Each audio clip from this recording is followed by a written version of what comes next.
Okay, so you know how many of us think about kindness? Maybe that it's a bit soft. Yeah, like it's naive or even a weakness. Exactly. And peacefulness, too, maybe that it's just a lack of, well, backbone. Right, like you're not willing to stand up for But things. what if that whole perspective is just wrong? What if those things are actually where real strength lies? Hmm, that's a challenging thought. It is. And today we're going to dive deep into an idea that flips those assumptions right over. It's called the 85% principle. Okay. It comes from Ola Aloba's work, specifically, kindness is not weakness. Ah, interesting title. Yeah. And the core idea is roughly 85% of life's stuff, challenges, complexities, can actually be handled better with grace, with understanding, with peace.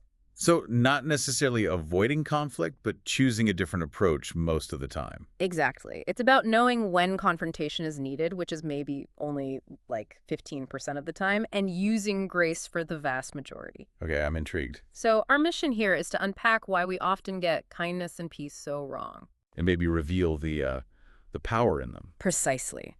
The real strength and wisdom in choosing grace when maybe aggression seems easier or, expected.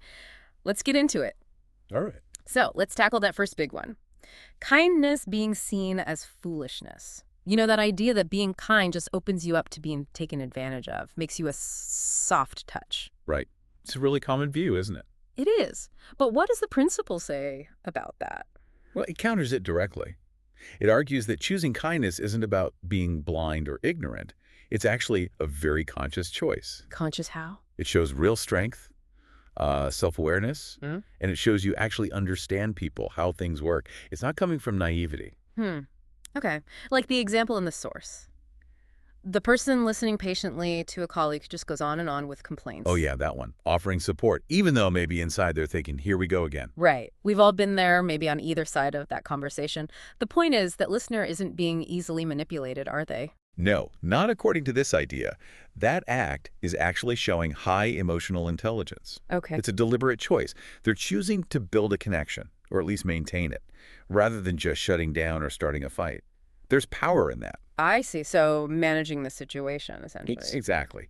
And what's really interesting is that same person, the kind listener, they might have a really sharp wit, maybe even a bit sarcastic internally. Oh. Yeah, like they could easily fire back with a cutting remark about the endless venting, in their head. Uh-huh. But they don't. They choose grace instead of using that wit as a weapon. It's active self-control. That's strength. That reframes it completely. It's not about lacking the sharp edge, but choosing not to use it inappropriately. Precisely. And that same kind of misunderstanding happens with peacefulness too, doesn't it? It really does. People see peaceful coexistence and think, oh, that's just surrender, or they're afraid of conflict. Yeah, another common misreading.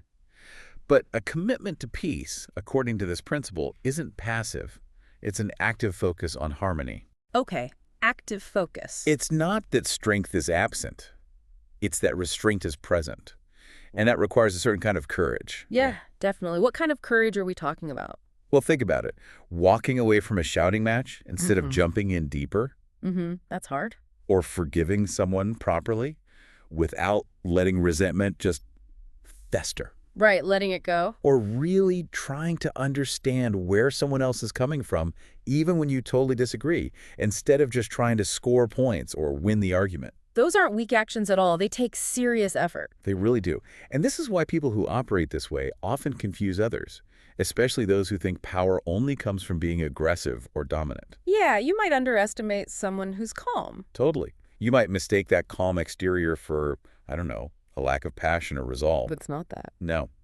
Their ability to actually de-escalate a tense situation or to mediate or even just to refuse to get dragged into, like, petty office drama that shows real inner strength. Fortitude. And like the kind person, maybe they also have that witty comeback ready. Absolutely. Maybe a really dry remark is right there on the tip of their tongue, perfectly capturing the absurdity of it all. But they hold back. They hold back. They choose not to use it to wound or belittle. Again, that 85% principle in most situations, connection and peace, are the stronger, smarter plays. So this brings up an interesting point. If these people are so strong and deliberate and they have this inner wit, what makes them tick? how do they balance it all without becoming, I don't know, cynical? Yeah, that's the really fascinating part, isn't it? It seems to boil down to this balance, this ability to hold both things at once. Both things. Yeah, the kindness and peace on one hand, and this sharp, sometimes unspoken sense of humor or even sarcasm on the other. Ah, the wit we were just talking about. Exactly. But here's the key. When that wit or sarcasm is part of a kind person's makeup, it's not used maliciously. It's almost like a way of seeing clearly. Seeing clearly. Yeah, like a playful recognition of life's absurdities, its ironies. Yeah. It's part of their wisdom, their understanding of human nature, but it doesn't curdle into negativity. So, like, the examples, maybe it's the quiet internal chuckle when someone's motive is really obvious and not very noble, Right. Or knowing the perfect zinger, but choosing a much gentler response instead. holding back the easy shot. Precisely. That internal thought doesn't have to become an external weapon. So this duality, it helps them navigate things. I think so, yeah. It lets them interact with compassion, but also with clarity. They're not naive. They see the complexities, the flaws. But they don't get dragged down by them. Exactly. Living without holding grudges or being deceitful doesn't mean you ignore reality. It means you choose a higher response. You choose grace over venom, even when you see things very, very clearly. Maybe even with a bit of a wry smile sometimes. Often with a wry smile, I'd imagine. It keeps things in perspective. It's a Yeah. powerful mix. And yeah, it probably confuses people who expect a simpler reaction. Okay, this is really insightful. So bringing it back to the listener, Uh. what's the takeaway here? Why should you, listening now, care about the 85% principle and these ideas? Well, I think because our assumptions about these things, about kindness and peace, they shape how we see the world and how we act in it. Mm-hmm. And maybe, just maybe, the world would be a better place if we collectively reconsidered what strength really looks like. So realizing these traits aren't weakness. Exactly. They're not weak, they're not foolishness. They're reflections of real strength, deep wisdom, and crucially, intentionality.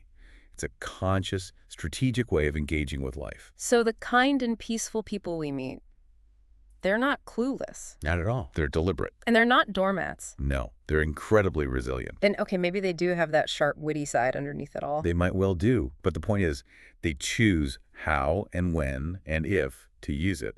They channel that energy towards connection, towards understanding, not towards tearing people down. It's a powerful choice. It really is. So maybe the next time you encounter someone who really embodies that kindness, that peaceful approach, pause for a second. Yeah, don't just jump to the old conclusion of fragility. Right. Try to see the power in their restraint, the wisdom in how they show compassion, the real strength in their calm. Mm-hmm.